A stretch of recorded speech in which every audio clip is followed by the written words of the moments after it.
Assalamualaikum warahmatullahi wabarakatuh. Perkenalkan, saya Muhammad Zekal Farizi dari BP 230391 dari kelas manajemen 9. Baik, di sini saya akan menjelaskan proses-proses dalam rekrutmen.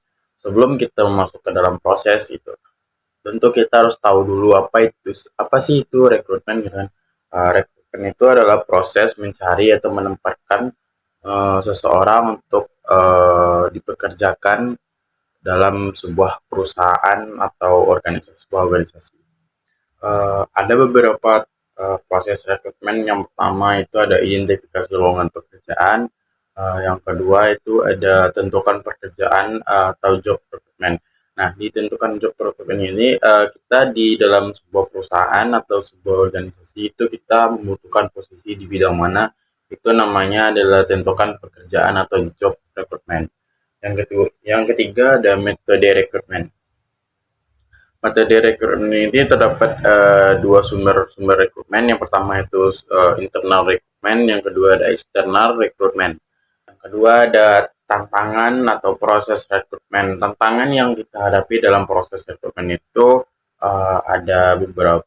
Yang pertama itu dalam organisasi itu ada kebijakan pemberian kompensasi, ada status dari pegawai, ada perencana SDM juga. Ya. Terus ada kondisi eksternal, itu ada tingkat pengangguran, ada kompetitor, ada kelangkaan skill dan pengetahuan yang dimiliki oleh uh, orang-orang.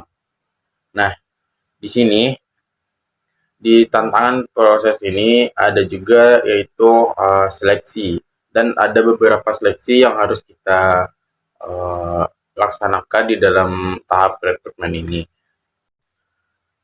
Langkah-langkah dalam proses seleksi yaitu ada pertama itu ada penerimaan surat lamaran, yang kedua ada penyelenggaraan ujian, yang ketiga wawancara seleksi, yang keempat ada pengecekan latar belakang atau surat referensi, yang kelima ada evaluasi kesehatan, yang keenam ada wawancara oleh manajer yang akan menjadi atasan langsung, yang ketujuh ada pengenalan pekerjaan, yang kedelapan ada keputusan atas lamaran.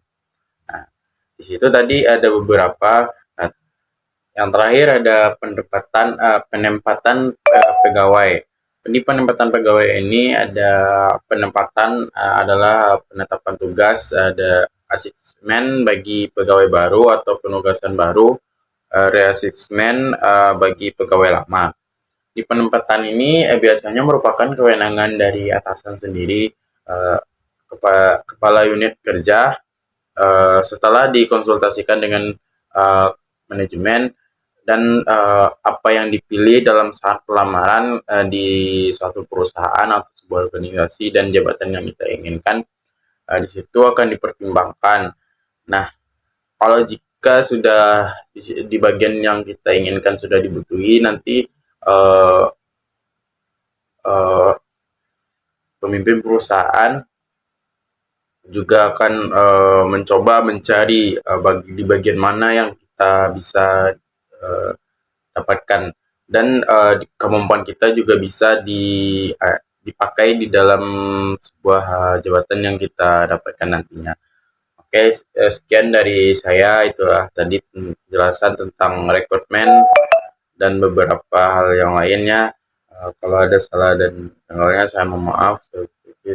Ucapi saya dengan membaca Assalamualaikum warahmatullahi wabarakatuh.